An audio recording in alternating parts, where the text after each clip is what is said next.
Good morning. Welcome to episode 22 of the Hockey Variety Podcast. Thanks for tuning in. The first and probably the only episode this week. Life's getting pretty busy again. I do have spring break in a couple weeks though, so I plan on getting out some more episodes while I'm there, especially since I'm going on a little trip during that break. So I'll probably try to pre-plan a few episodes, probably focus on some like hockey history, hockey culture stuff that's not going to age too well, or stuff that's going to age better than if I talk about current events and then post it like a week later. So yeah, stuff that will age well. Let's hope. So yeah, pretty excited for today's episode. I got a lot to cover. We're going to talk about some of the top draft picks in this coming draft.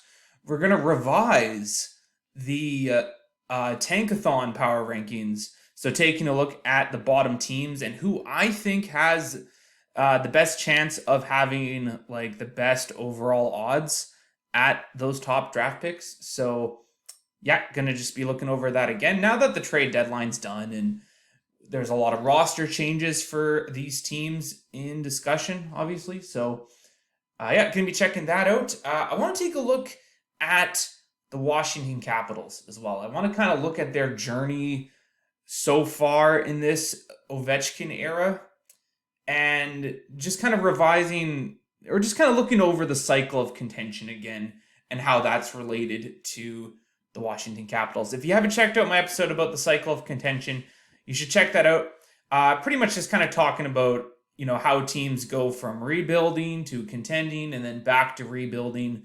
And of course, there's some exceptions to that because some teams have sort of a weird trajectory. But anyways, I'm not going to repeat that video. You can check that out on your own. I want to take a look actually at some hockey culture stuff. I want to talk about drop in hockey and some things you should consider if you play drop in hockey or if you're thinking about it. And then I'm going to wrap things up with a fantasy pick, as always. We got a busy week in the NHL coming up. We've got a busy day today. There's 15 games in the NHL tonight. I'm recording this on Saturday the 11th. So, yeah, lots to talk about. I'm going to get right into it. Okay, let's take a look at This is pretty much the unanimous top 5 in this year's draft up till this point. And this is pretty much the order everybody is in at the time of recording this, which is March 11th, as I just said. So, yeah, and this can change, and obviously this will be different on other people's lists as well. I haven't looked too much into it, but from what I can tell, this is pretty much your top 5, and this is pretty much the order. So yeah, I just want to take a look at these guys before getting into my updated Tankathon power rankings, because I'm only going to look at 5 teams in the power rankings this time around. So you can kind of expect these 5 players going to one of those 5 teams. Okay, so yeah, sorry, I'm a little distracted. My neighbor I think they're playing music really loud out of their car. I don't know. I don't get the psychology behind playing music really loud for any reason, but we're not going to talk about that. So let's take a look at these top 5 draft picks. So obviously you got Connor Bedard there right at the top. No surprise. He's been the talk of the town for like years now. This is the next big player in the NHL. And as expected, he's completely lighting up the WHL right now. He's got 61 goals, 64 assists for 125 points in only 50 games. So he is averaging exactly 2.5 points a game, which is insane. I know this is junior, but he's playing against guys his own age. And you already know this guy is going to be in the NHL right after his draft and probably going to do pretty good. It wouldn't be a surprise if he ends up winning the Calder that first year. Yeah, this is a generational talent. We've seen what he's done in the World Juniors. This past World Juniors, just insane performance, just ridiculous. And this is the guy everybody wants. This is the guy that, he's going to be one of those franchise-changing players. Crosby, McDavid, though we'll see how that goes with the Oilers. But anyways, even Lemieux, if you want to go that far back, and players that just can completely change the fortune of a team. So yeah. And then from there, we have 4 players that, in any other year, would probably go first overall or second overall. One of which being Adam Fantilli. So he's kind of right now the number 2 pick. By the way, I don't have any positions up there because all 5 of these players are actually forwards. So it's a good draft for a top premier forward. You don't really see any defensemen that are at the top of the list like we saw at the last draft. There's quite a few defensemen pretty high up there, but this seems to be a pretty big year for forwards. So yeah, Adam Fantilli, Canadian, played for World Juniors, played for Canada in the World Juniors. He's at Michigan right now, and he's got 25 goals, 31 assists in 31 games. So looking pretty good at the NCAA level. I think he's the leading scorer in the NCAA last time I checked, which was never. I just heard that on a podcast. So yeah, yeah, he's looking like a pretty good prospect. You got to consider the leagues these guys are playing in too. I'll talk a bit more about that when I get to Leo Carlsson and then eventually into Matvei Michkov. But yeah, so at the NCAA level, that's a pretty good point production, I would say. Just under 2 points per game at that level at only whatever he is, 17, 18 years old. Very impressive. And again, in a normal year where there wasn't a Connor Bedard, he'd probably be going first overall. Leo Carlsson, another forward. He's currently playing in the SHL for Oreboro HK. And that is a professional men's league. Okay, he's playing against men. This is not against other junior age players. So you kind of have to take the points total with a grain of salt. And when NHL teams are scouting these players like Carlsson, like Michkov, they're not just looking at the point total like you do with a lot of players who are playing junior.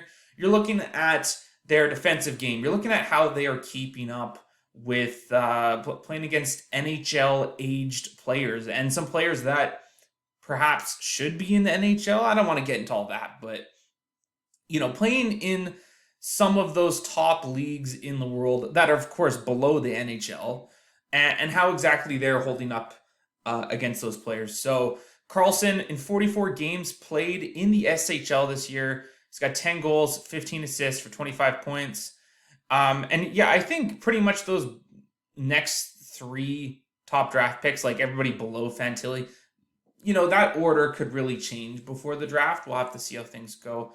Okay, Matvei Michkov. This is a guy who was kind of seen as the number 2 for a while, and he's been a bit all over the place. He's played in the KHL this season, so he's bounced around between the KHL and then the MHL, which is, as far as I can tell, like the junior league for the KHL. So let's say kind of one step below. But yeah, he's played in Sochi this season at the KHL level, 27 games, 9 goals, 11 assists, 20 points. That's pretty good for playing in what is arguably the second best league in the world. But he's actually playing in the MHL playoffs right now as I record this. In fact, he's just wrapping up a game as I'm recording this because this game is actually happening in Russia right now. And from what I can tell, I don't think he has a point in that game. But in the 3 games he's played in these playoffs, so this is against guys his age. In 3 games, 4 goals, 2 assists, 6 points. So 2 points per game against guys his own age. So, and I know that's a very small sample size, but if you kind of want to compare that to these guys who are playing in the WHL and the NCAA, he does very good against guys his own age, and he's putting up pretty good totals against men. So there you go. Michkov, I could see him maybe moving back up to 3rd. I don't think he'll catch Fantilli, but I'm not really going off much when I say that. And then another guy who's been off my radar is Zach Benson. I don't know much about this guy, but he's playing for Winnipeg in the WHL. 60 games played, 36 goals, 62 assists, 98 points. So if you want to compare that to Connor Bedard, who is in the same league, I don't know if they're in the same division. They might be Regina, Winnipeg, Prairies. Yeah. But you can really see the difference there in the points totals. But you know what? If it was just any other year, maybe Zach Benson would be more up there. So yeah, those are the top 5 prospects right now. All right, so before we get into the Tankathon Power Rankings, part 2, and of course I'm not going to do this at the end of the season because, the go away Creative Cloud. I knew that was going to happen eventually on the podcast, but yeah, I'm not going to do a power rankings at the end of the season because obviously we will know who has the best odds at that point because the season's done, right? The 32nd team in the league will have the worst odds. And I think it's really funny when you listen to other podcasts and they're like, who do you think's going to win the draft lottery? And that's like a really silly question to me because it's just math, right? Like if somebody asks you who you think is going to win the power rankings, what they should be asking you is who you think is going to finish dead last by the end of the season, which is what my power rankings is all about. You can think of this list I'm about to do as, in case you don't know what the Tankathon power rankings is, this is pretty much where I think those bottom 5 teams are going to finish, what order. So who do I think is going to finish 28th, 29th, 30th, 31, 32? So yeah, that's kind of the whole point of this. I'm pretty much ranking these in terms of where I think their draft odds are going to be at the end of the season. So yeah, whenever you ask someone who you think is going to win the draft lottery, you should really be saying who do you think is going to finish last, because it's just probability. And even then, like when you think about who does finish last, the odds are still against them winning it, right? Like I think it's about a 20-25% chance of winning the draft lottery if you finish dead last, which means there's a 75-80% chance that they won't get it. So even if, let's say, Columbus finishes last, the odds are still against Columbus winning the draft lottery. There's a better probability that a different team will win it. That being said, if you're just looking at individual teams, they have the best chance. So yeah, some considerations I'm looking at in terms of the Tankathon power rankings this time around. I'm looking at, the current trajectory of the team, how they've been doing the last 10 games. Every team has about 17, 18 games left to go here. I'm going to look at who left their team during the trade deadline, because of course that's going to have an impact on their roster. And then I just have a little extra note for every single team just to give a bit of context about how things are going for them lately. And then I have just the bottom, 8 teams there? 9 teams. The bottom 9 teams in the NHL right now. These are the teams that you may expect to see on this list. I pretty much went from everyone below Detroit. Though there's teams that have a better current record than St. Louis who could end up winning the draft lottery, right? Anything can happen. So yeah, I'm not really going to do a deep dive into any of that at all. You can see how teams are doing in their last 10 as well. You can see teams like Vancouver who are kind of on the upswing. They're not going to make playoffs, obviously, but they might be hindering their chances at getting a top draft pick. Probably not making Vancouver fans happy, but that is something I'm taking into consideration here. So number 6. And I also have their ranking from last time as well. So not number 6, sorry, number 5. I'm just doing top 5 here. Top 5 in my Tankathon power rankings. Number 5, I have the Arizona Coyotes. They were second last time I did this. And when you look at their notable exits being Chychrun and Gostisbehere, I didn't go into everybody. I just went into guys I wanted to highlight. You think this team would be substantially worse now that those 2 guys are gone. And that makes a ton of sense, right? But this is a very hardworking team. And this is also a team that has been pretty good at home. So before I get to that, actually, let's just talk about where they're at. So they've got 56 points right now in the standings, 23, 32, and 10. So 9 games below 500. They're 4-4-2 in their last 10. So 500, yeah. Again, Chychrun and Gostisbehere on their way out, and they've got 11 home games left out of 17 games remaining.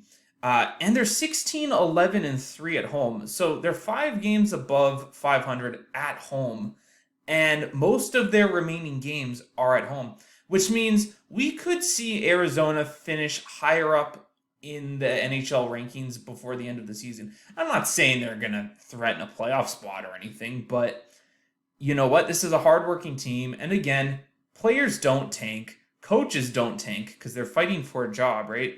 It's the general managers who are setting up this team for failure, let's say. That being said, Arizona, they're pretty far along in their rebuild right now. Do they need a Connor Bedard? Not really. Would they welcome a Connor Bedard? Of course, right? Any team in the NHL would welcome Bedard. The Boston Bruins would welcome Bedard. Like any team would want him. And of course, he would be beneficial to any team. But compared to some other teams, is Bedard going to be, do they really need him for this rebuild? I think they're going to be okay, just kind of based on the prospects they have right now and all the draft picks they have. I'm not saying those guys are all going to work out, but I think a good proportion of those guys will work out, and this team will be on the upswing. That being said, I mean, who knows? They might get a Fantilli, they might get a Carlson. Again, these are the teams I expect to have those top 5 draft picks, so I expect Arizona to be around there. I just don't think they're going to end up having the best odds for Connor Bedard when this is all said and done. Okay, number 4, I have the Anaheim Ducks. They dropped from 3rd last time I did these Tankathon power rankings because things are going a bit better for them lately. So they're 22, 35, and 9, so 13 games below 500. They've got 53 points in the standings. They're actually 5, 2, and 3 in their last 10. So they've picked up points in 8 of their last 10 games. Their only real notable exit was John Klingberg, who I was a little surprised, not that surprised that he left, but I just didn't think his value was there. And again, Anaheim got a pretty good return for John Klingberg. If you're interested in what I think about a lot of the trades that happened over the deadline, check out my last few videos. I cover the trades and all those, but I do cover the John Klingberg trade. But I don't think losing him is going to move the needle as much. This is pretty much the same roster as they had going into the deadline. They didn't move anyone huge. They didn't move like Gibson or, they wouldn't trade some of their kind of young-ish guys too, like Terry. So, yeah, this is pretty much the same team. And my big note for this one is Gibson's been pretty good lately. In his 6 of his last 7 starts, he has over a 922. He's chased a ton of shots, but he's been stealing points for the Ducks. He's been getting them wins. And, I don't know what has kind of sparked this sudden really good play in Gibson. Gibson's always been a good goalie, but he's been, going kind of beast mode lately. And it makes you wonder, does he want to get his team back into the mix as soon as next year?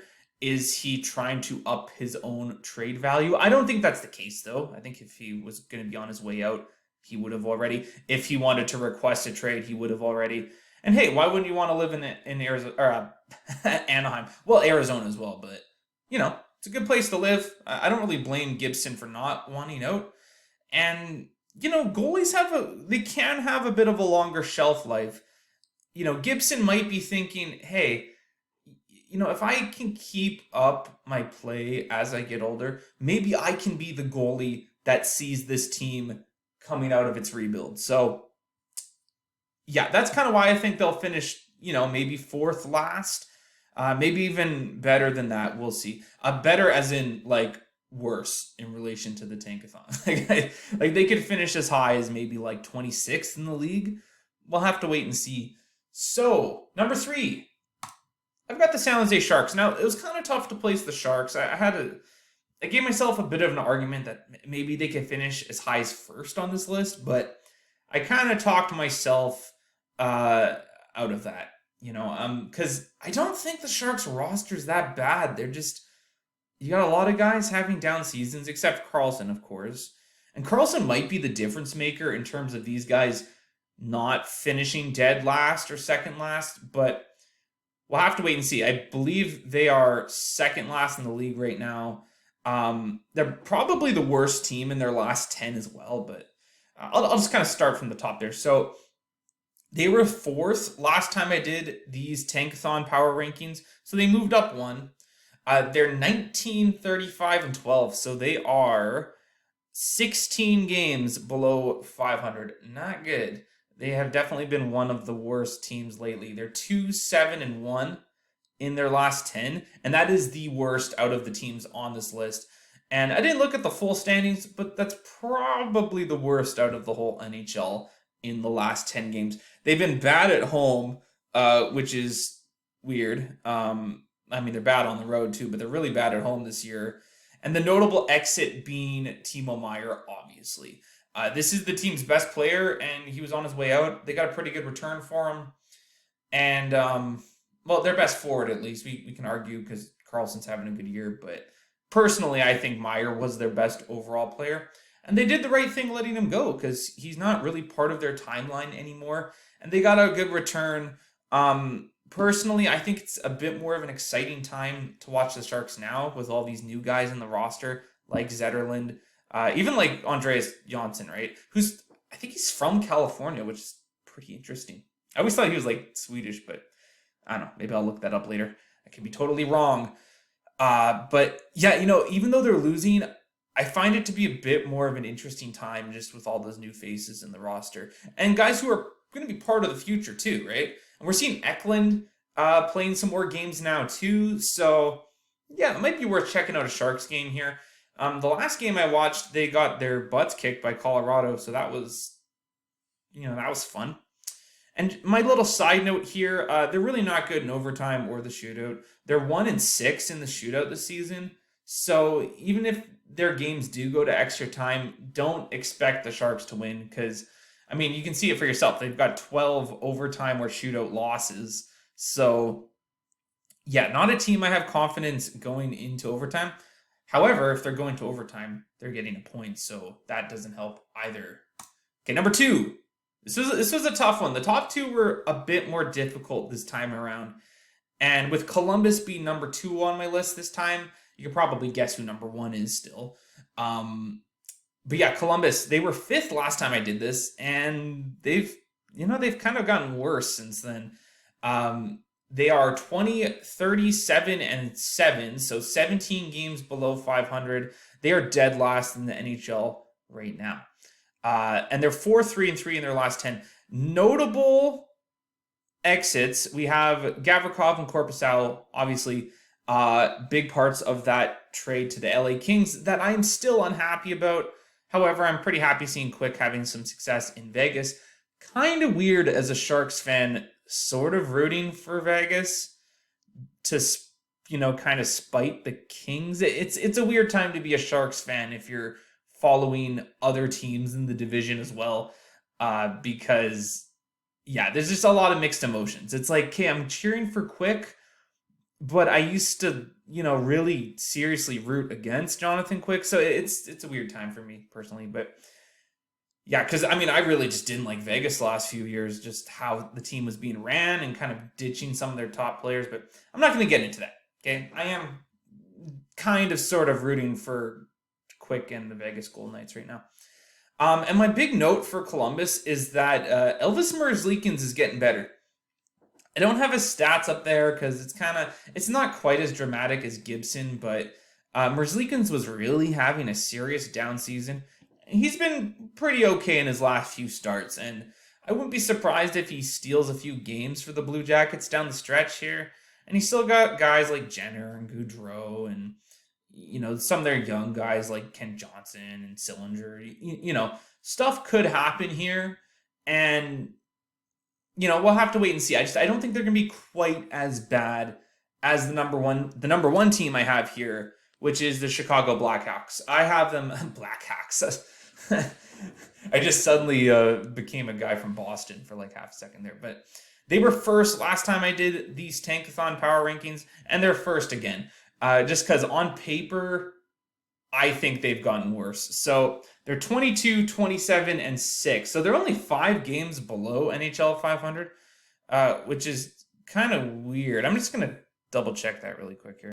Okay, I knew something was wrong there. Something wasn't adding up. Okay, so let's try that again. 22-37-6. I was like, wow, they played like 10 less games than the rest of the league. So, yeah, no, they're right there at the bottom. They are in. I don't have the league standings in front of me. They're third last in the NHL right now. San Jose being second last, Columbus being dead last. But I look at this roster and I'm like, okay, I still think they're going to finish dead last by the end of the season. Just considering Columbus, they have some talent there. San Jose has some talent there. Chicago is pretty much an AHL team with Seth Jones on it. And I'm just saying Seth Jones because Seth Jones is, he's a very capable NHL defenseman. I believe he was their all-star this past all-star game. And I think Seth Jones is a lot better than people give him credit because he's on a really bad team right now. So, they're 4-5-1 in their last 10. So 4 wins out of 10 games, not terrible. Notable exits, Patrick Kane. I almost said Evander Kane. Patrick Kane, Max Domi. They were their 2 top scorers going into the deadline. And then defenseman Jake McCabe as well. So, yeah, they lost some pretty important guys at the deadline, especially in terms of their offense. I can't quite remember off the top of my head who's leading them in scoring right now. It is Seth Jones, actually. It just came to me. They've got, I don't know how many games remaining here, but you know what? I still think they're going to finish last. This is not a good team. They've been squeaking out some wins here and there. They've been playing spoiler for some of those top teams lately, but I don't know. I think when it's all said and done, these guys are going to finish last still. The roster is just really bad right now, and these guys are just entering the rebuild, so this is what they want to do. And when we talk about teams that could really use a Connor Bedard, and it kills me to say this because again, the Blackhawks, they were so good for so long. I talked about this when in my last episode, actually. As a Sharks fan, as pretty much any fan of any team that has lost to Chicago in the playoffs, you don't want to see Chicago have success again. But just objectively speaking here, this is the team that could use Connor Bedard the most. I definitely think so. And they're on the right track to having the best odds to getting him, in my opinion. And either way, Chicago's going to get a good pick, right? If they finish dead last, the worst they can finish is 4th. And we saw which guys could be at 4th overall. They're going to get a good player no matter what, but Connor Bedard would be pretty good for a team like Chicago. So I don't know why, but today I just kind of wanted to talk about the Washington Capitals and what they're going through now and looking at their history over the past, I went as far back as 25 years, actually. And I want to relate this to the cycle of contention that I made a few episodes back. If you haven't checked out that episode, I recommend you do. It will, it'll help provide a bit of context for this section here. But then again, you don't really need to watch it to understand this, but I recommend you do because I'm quite proud of that episode. So anyways, I want to go back as far as the last time Washington made the Stanley Cup Finals. I think, that those few years was kind of the last time they were really good. And then they did a little retool, and then they were back in contention, and now we're seeing them start to fall off again. So let's start from the beginning here. Not the beginning, but from the 1998 Stanley Cup Finals. I just hit my mic like twice in 10 seconds, so I apologize. I find my hands are flailing sometimes when I talk. That's just kind of, I do that when I teach too. I've noticed I've been doing this while I'm doing the podcast.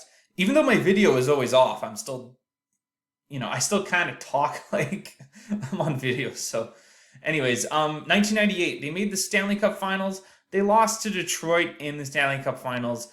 And I put up Bondra and Kozlig there just to kind of give you an idea of who was on this team.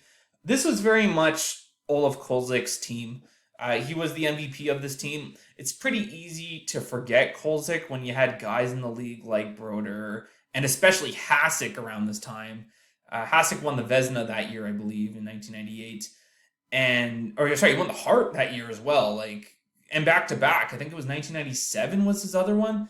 I might have the years off a little bit there, but there was a lot of memorable goalies at that time. I forgot to mention Patrick Waugh as well. So it's kind of easy to forget Kozlik, but Kozlik was really, really good in his prime, and he was definitely the driving force of this Washington Capitals team.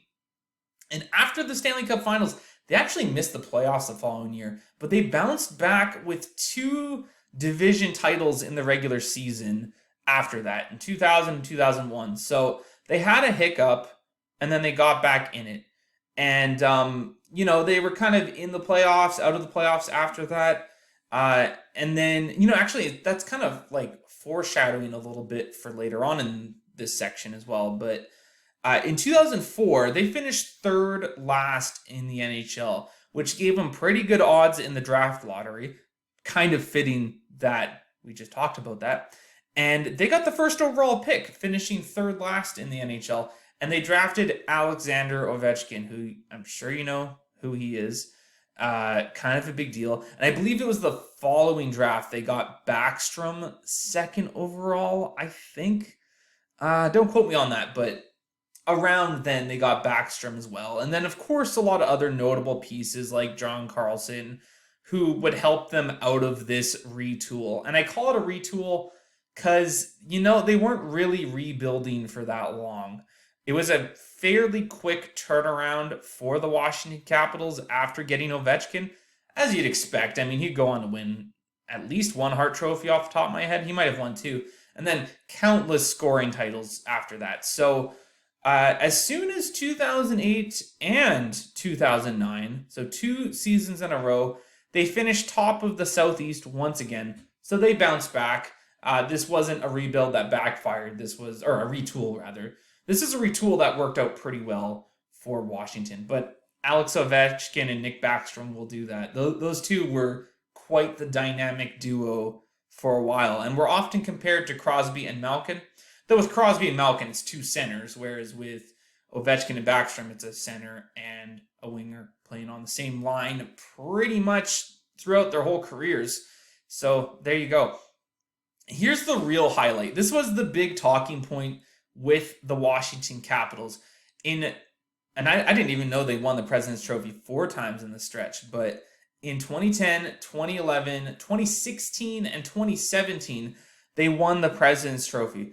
This was the best regular season team for quite a stretch. And actually, between all of that, in 2014, they actually missed the playoffs too. So they were one of the most dominant regular season teams. They had a hiccup, and then they won 2 more President's Trophies. So they really made the moves necessary to get back into contention. This is a team that was in contention for quite some time.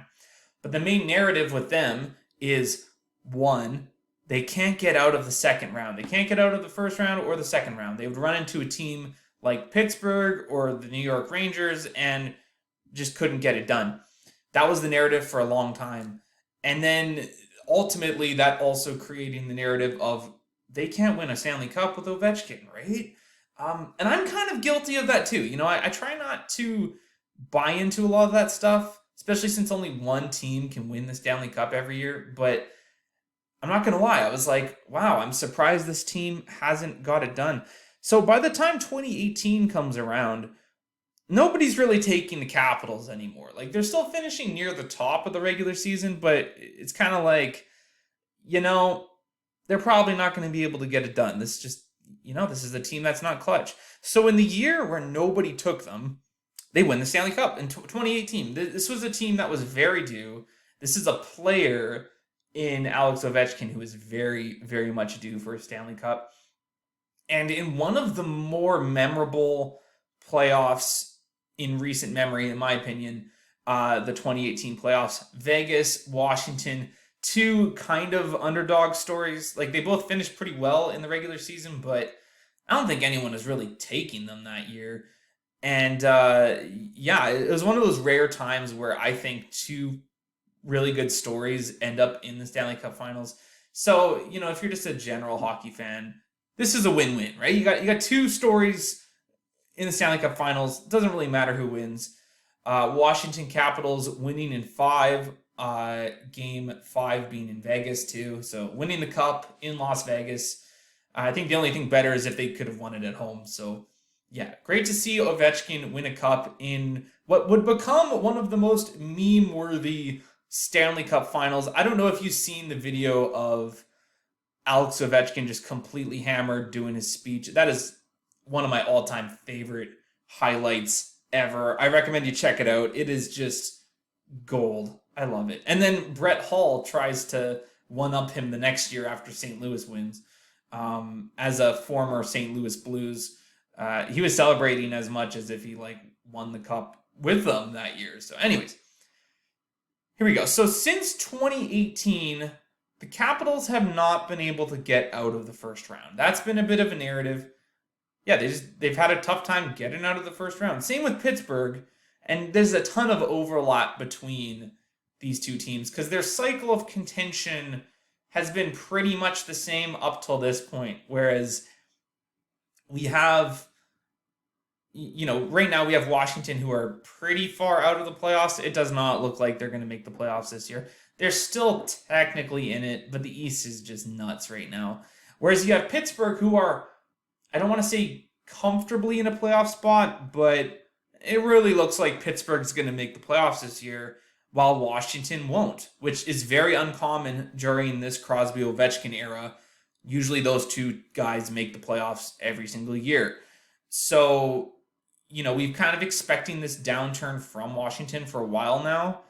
And it looks like, I don't want to say it's happening, but there's going to be some questions in the offseason, needless to say.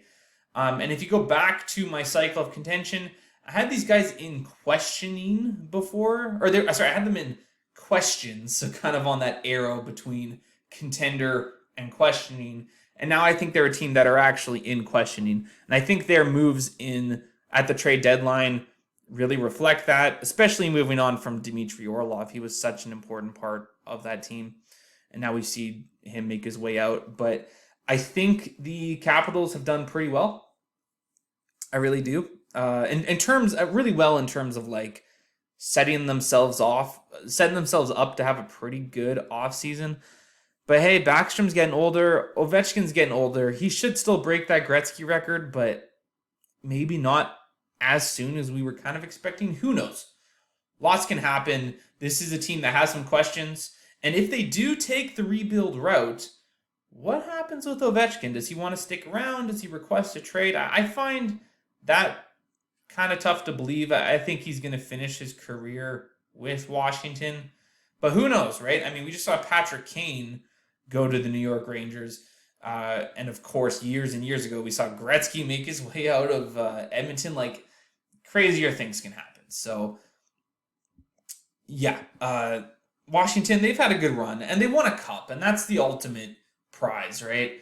Yeah, they didn't win like 2 or 3 Stanley Cups, but they got Ovechkin that 1 cup, and I think that's the important thing. This is a team that had a pretty good cycle of contention, and I think the real question is, do they go towards a rebuild, or do they try to get back into contention? So, yeah, I think that's enough on Washington. Let's move on.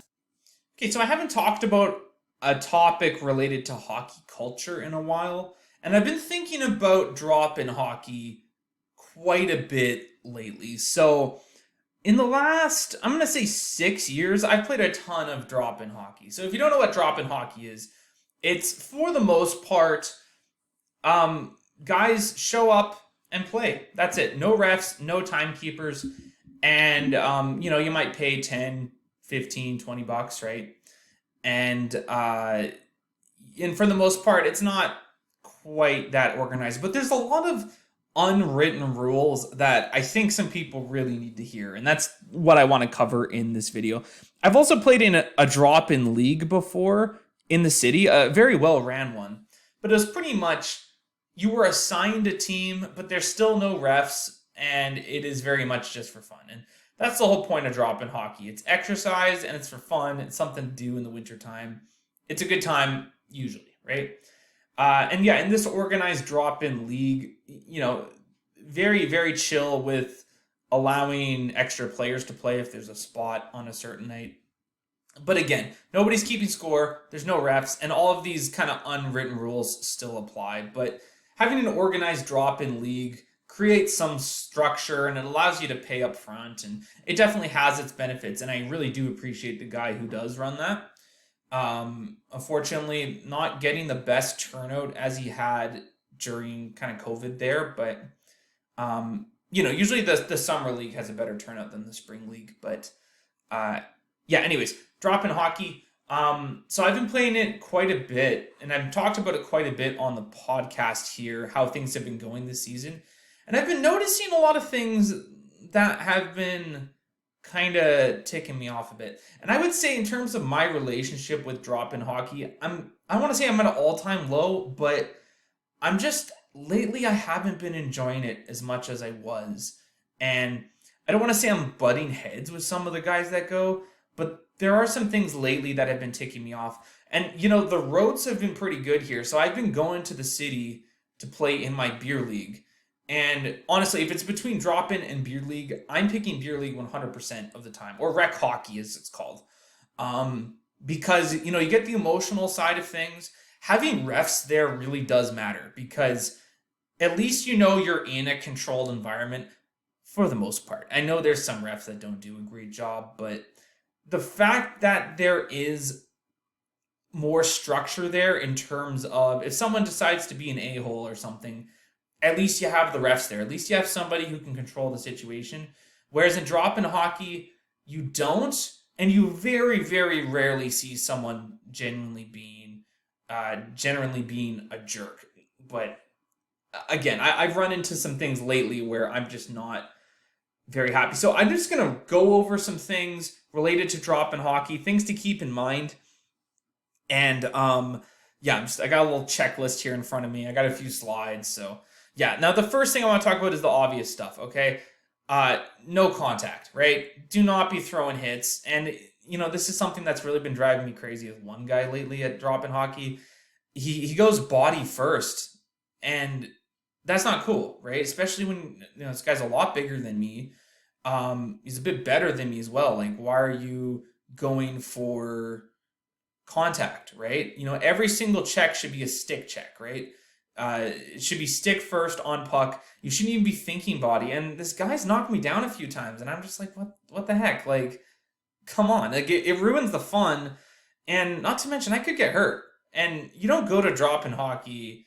I mean, when you play rec hockey or beer league, like, the risk involved. It's not like that's contact hockey either, but you see a lot more contact than you do in drop in hockey, right? And the risk you're running, but when guys are doing this in drop in hockey, it's like, what the heck are you doing? Now anything that would be a penalty in regular hockey, of course you should avoid in drop in hockey. Don't be obviously tripping people, slashing people, any kind of aggression. And I mean, I've interfered with guys here and there too. Obviously things like delay of game don't get called, but the rule is if there is a blatantly obvious penalty, now the rule is it's a penalty shot for the player it was against always, regardless of the penalty, but I've only seen the guys go through with that once ever. So I think it's safe to say if there's something that would be deemed a penalty, it's an accident, whatever, right? Like, get back up, that's kind of thing. On my list here, I just wrote chill. Like, honestly, these games don't matter. If somebody does kind of piss you off, and I'm very much guilty of this. I can be a hothead sometimes. I don't take it out on someone, but I might be vocal once I get back to the bench because I'll be frustrated. I was very frustrated last time I did drop in hockey. And again, that's why I feel like I'm kind of at an all-time low with my relationship with drop in hockey. I'm not even motivated to go anymore, and I've paid for the season. Like, I could go tomorrow, and I tell my fiance, I was like, hey, we should just go to the gym tomorrow because I don't really feel like going to hockey, which is crazy, right? But you can get a bit of drop in hockey fatigue. And then the last thing I want to talk about on this slide, on the topic of contact and penalties and stuff, if you knock somebody down from a trip or whatever, you should stick around and just say, hey man, sorry about that. I gave a guy a bit of a slew foot a few weeks ago, and it was just like the guy's better than me. I missed the stick check, so I kind of stuck out my leg, and I felt bad right away. I was like, oh man, because that would definitely have been a penalty in rec hockey. Not a major, but that would have been a trip. And I went up to him. I'm like, hey man, sorry, that was not cool. That was just kind of like a reactionary thing to what was happening. I mean, this guy's better and faster than me. Like, I had to stop him somehow. Like, I usually play defense, and I'm willing to abandon my position to check in on a guy because it's drop in hockey. Who cares, right? Like, a few weeks ago, I tripped a guy, and I was like, hey man, like, you good? And he's like, yeah, I'm good. And then meanwhile, behind the play, I just allowed a 2-on-1 because I checked in on this guy. But do I care? No. It's not rec hockey. There's no there's no real like repercussions if you get scored against, right? So I don't mind stopping what I'm doing to check in on who I might have had an infraction against, even though they never get hurt. And if somebody does get hurt in drop in hockey, the play just stops, right? Like, everybody's there to have fun. Nobody's there to get hurt.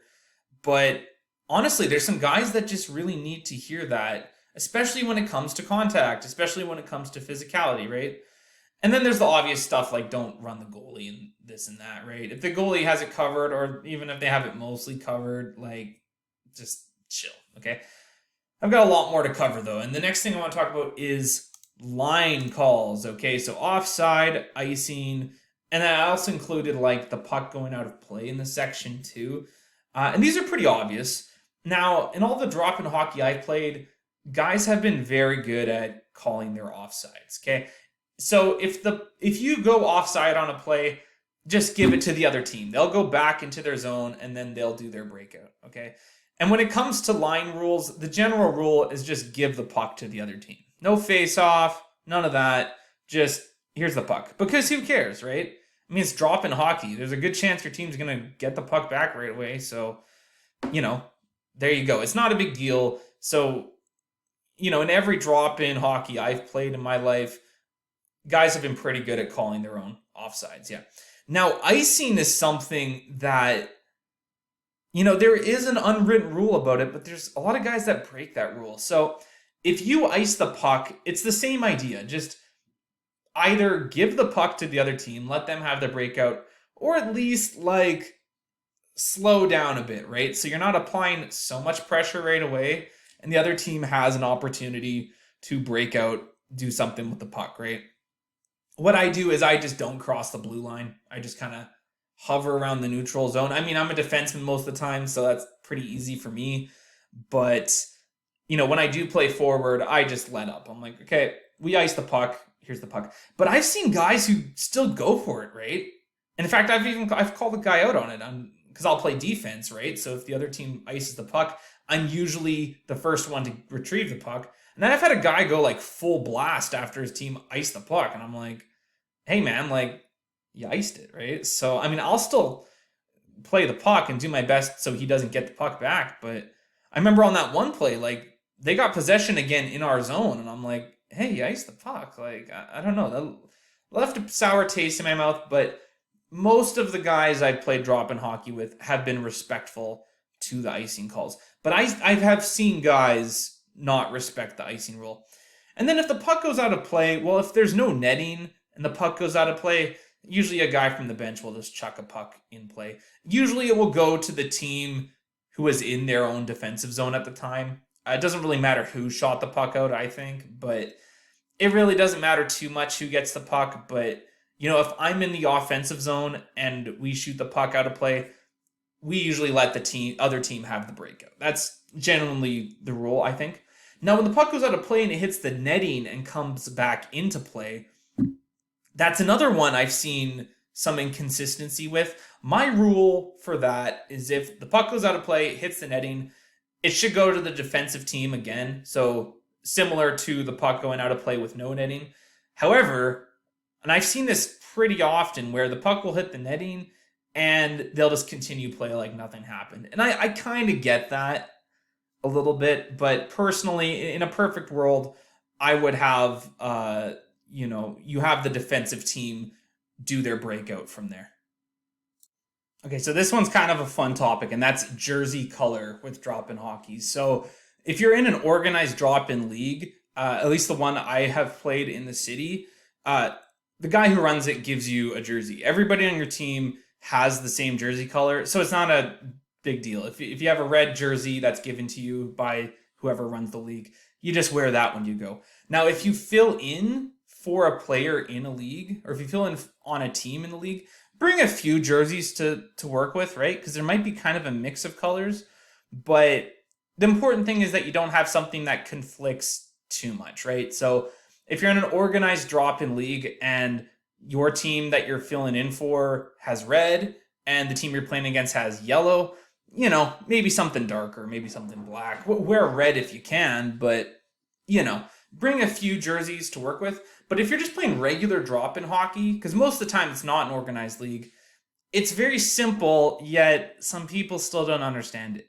Bring something light, bring something dark. Bring a white jersey and then bring a white jersey and then bring a jersey of a different kind of bolder, preferably darker color. Like in my bag, I've always got my white jersey from last season. I've got a blue one, and then I've got my purple one that I wear with my guys in the city. And I try to avoid wearing that one because I don't want it to get damaged. So I'll either usually I'll wear my white or my dark blue. And that's it. But there are some colors where you should really avoid, and the main one being gray. Okay. So there's two main drop-in times I go to in the town I live in. And the Sunday group views gray as white, which I agree with. I think that is the most logical thing. But on Thursdays, there's always this one kid, this one young guy. He'll wear gray, and then he'll play on the dark team. And a lot of the times, because the dark team, a bunch of his friends are on that team. But it's like, dude, did you have to wear gray? Like, do you not, And I'm not saying you have to wear black. I'm not saying you have to wear the darkest color possible, but come on, like, you gotta have something better than gray. Gray is a tricky one, and I wouldn't even bother. At least on Sunday, they are very clear about gray being white. In fact, when the guy who runs it assigns a jersey color, he will say black or gray. Black or gray. And when he says gray, it's implied white as well. But that's because the old timers league that's kind of connected to that drop-in, those guys, when they play in tournaments, they have a black jersey and they have a gray jersey. So that's why they say black or gray. So I wouldn't even just bother with gray. Like, have a white jersey in your bag all the time if you play drop-in hockey, and then something darker, okay? If it's green or teal, that's okay, but in my opinion, darker the better, right? If you got black, if you got blue, that's the one that you should bring. Also, keep it balanced too. If you're in the locker room and you see there's kind of more guys wearing darker jerseys than white jerseys, or vice versa, try to keep it balanced, right? Like, maybe wear the opposite. Like, hey, there's a lot of guys wearing dark jerseys right now. I think I'll wear white today. But some drop-in leagues, they might assign you a color while you're getting changed. So keep that in mind. Even if you get out onto the ice and you see there's more guys wearing white than dark, or vice versa, hey, maybe really quickly run back into the change room and just swap jerseys, right? And ability is usually not too much of an issue, especially since like the really good guys don't go all out at drop-in hockey. They usually just go just to get the legs going, right? So that is something to keep in mind. If there's a bunch of really good players on one team, maybe, or if you yourself are a really good player, maybe consider switching jersey colors just to balance things out. That's usually not an issue, though. I haven't seen that in a long time, but I've seen that happen a few times. Okay, last section about my guide to nothing hockey, as I call it, drop-in hockey. Hockey that has no, like, real stakes. I just got kind of some last-minute things here. So, again, nobody keeps score. Though I will say it is kind of funny when guys do keep score. And it's actually kind of a nice talking point in the change room. I haven't seen this too much, but it's kind of cool after the game when you see one guy and he's like, it was 17-14, in case anyone was wondering. And I haven't seen anyone like really chirp that guy too much when that does happen. But I think it's kind of neat because usually you'll have one or two guys that are like, oh, okay, cool, So yeah, keeping score, don't bother. But if you want to be a giant nerd, sure, why not? There might be someone in the change room who finds that interesting after. Locker room talk. Okay, this is important. With drop-in hockey, you're probably playing with a bunch of guys you don't know that well. Unless you're in a small town and you guys have played together forever. But there are some things you just don't talk about. And I did mention this on one of the earlier podcasts when I started this podcast. There are some things you just don't talk about. And I've heard homophobic language. Recently, I heard a racist joke.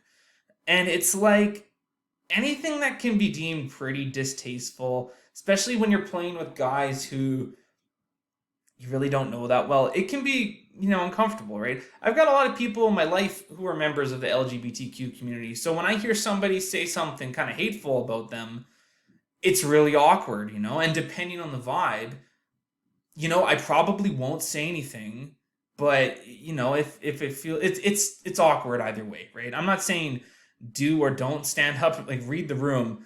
But yeah, hateful language, don't even bother. Politics is another one too, especially if it's guys that you don't really know. Um, it can get awkward.